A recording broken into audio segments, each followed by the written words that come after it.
thank you for what you've told us today. I think it's really valuable for other patients to hear, and especially around your insights about having friendships and family and people that you could really talk to and they listen in an intent fashion.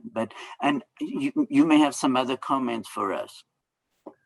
Yeah, the role of family has turned out to be quite significant, for me. When I was diagnosed with MDS in 2016, knowing, right, that this is cancer, and knowing that there was a 3-year again, that 3-year figure always pops up, but a 3-year prognosis without treatment, and that a mere 40% or less of transplant patients live 5 years after transplant. So, it's pretty earth-shaking. And what happened was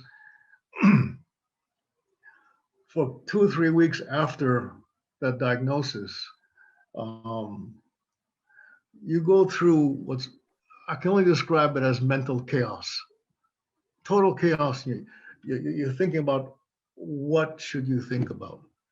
I didn't know what to think about, and you think about, wow, have I had a good life? You think about, whatever this word means, legacy.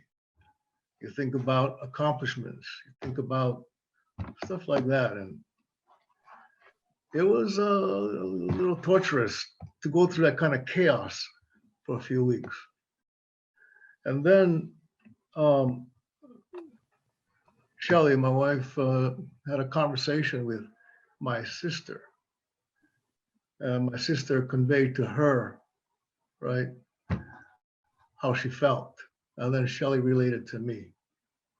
Now you got to understand, I've written this elsewhere, in a Japanese family, those kinds of words are not spoken directly. Family members usually hear it from someone else, But those words ended the mental chaos, because then I knew what I meant to my family, or what my family means to me. And that's all that matters. That chaos strangely ended. So since then, I've not thought about these terms. I'm like, how do people remember me? Have I done enough? Should I do more? How do I want to spend my life? I never raised those questions after that. So I think that's what, you hear of, and I read tons of cancer memoirs and essays, read about how people get stuck in that thinking. And they go through treatment miserable.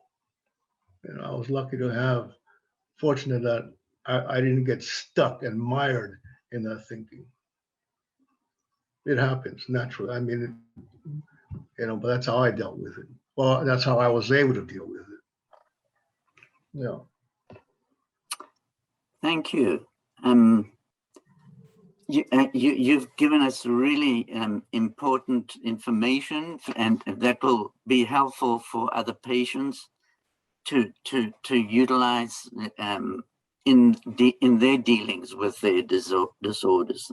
So we thank you very much for spending the time and giving us your insights and your thoughts around how to cope with these disorders. And just one last word from me to you. Even though you having to get the transfusions and whatever, I think that things don't necessarily. You never know what's going to happen tomorrow.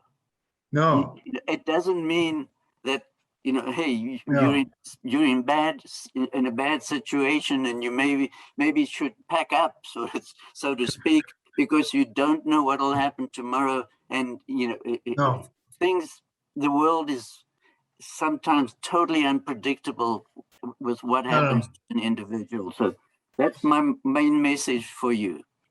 Thank you. You sound like a Buddhist teacher. Yeah, it's experience. Thank you.